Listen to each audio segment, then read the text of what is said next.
derniers encouragements de Stéphane Bernadis à Sarah Abitbol, sa partenaire. Jamais ils n'ont été en aussi bonne position pour gagner une compétition, en tous les cas la plus grande. Ce serait la plus grande de leur carrière.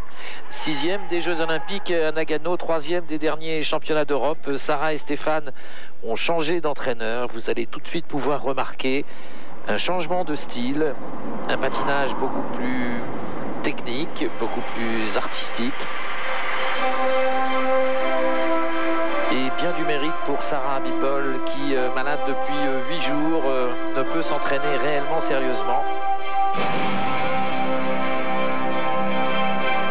Et après les erreurs effectuées par les Américains Ina Zimmerman, il faut se concentrer, s'appliquer sur chaque réception et dégager une impression de propreté au travers de ce programme. Très beau triple twist.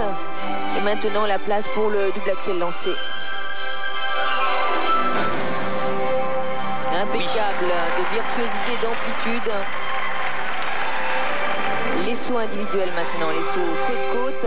Triple boucle piquée, c'est parfaitement passé hier soir. Attention maintenant. Oui. Bien rattrapé, bien rattrapé. Sur 2 pieds pour Stéphane.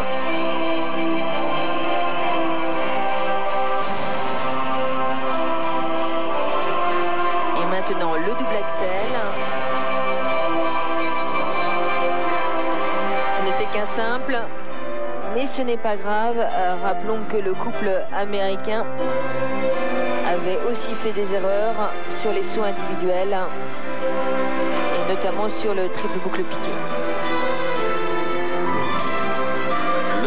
Terrible qu'ils ont inventé.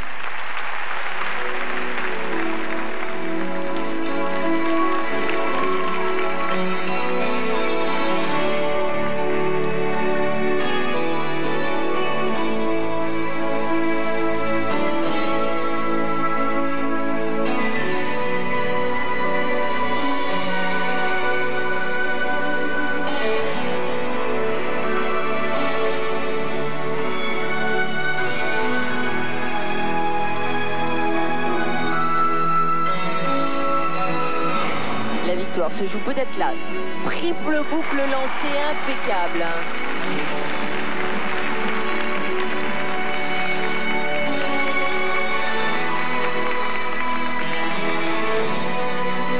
Au niveau technique, ils sont supérieurs aux Américains. Et maintenant, il faut se lâcher sur la deuxième note. Patiner rapidement.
peu timide en début de saison au Skate America où il n'avait terminé que 6e et ce n'était pas conforme à leur niveau et à leur classement de l'année dernière, et bien là c'est séduisant et on peut constater les progrès réalisés par ce couple français, Sarah Abitbol et Stéphane Bernadis. C'est important car ils sont dans le coup pour être sur un podium européen et mondial. On va retrouver Annick qui a été attentive bien sûr à la prestation des Français. Annick, il faut rappeler que Sarah et Stéphane ont changé d'entraîneur. Ils sont dorénavant conseillés par Stanislas Leonovic qui fut vice-champion du monde en catégorie couple, et on peut constater le travail effectué notamment au travers du patinage. Effectivement, ils ont travaillé un patinage un peu différent. Ils ont progressé, notamment, je peux le remarquer, dans les portées. Les portées, ils excellaient déjà dans ce domaine. Ils ont maintenant une petite touche, je pourrais dire, russe, dans l'originalité et dans l'acrobatie des portées. Notamment, vous avez peut-être remarqué ce fameux terrible qu'ils faisaient déjà l'année dernière. Et cette saison, eh bien, ils ont une nouvelle sortie encore plus acrobatique, mettant en valeur ce côté physique de Stéphane. Ici, ce porté, ils aiment à donner des noms à leur portée. C'est la biche avec une jambe fléchie au-dessus de la tête. Beaucoup de gestes nouveaux, un patinage plus rapide. Et puis toujours ce qui faisait leur point fort, c'est-à-dire les sauts lancés. Avec ici un saut porté lancé, un tour, 2 tours, 3 tours. On l'appelle le triple lutz ou triple twist. Alors les notes, et c'est important car pour eux, elles auront pour conséquence une première victoire dans une grande compétition entre 5-4 et 5-7 en technique. Sarah Abitbol qui a changé un petit peu de look, elle s'est coupé les cheveux, ça lui va très bien. Elle est très mignonne. Et la deuxième note, un seul juge les place en deuxième position, c'est le russe Sarah Abitbol. Et Stéphane remporte donc ce trophée La Ligue, c'est leur première victoire en Grand Prix.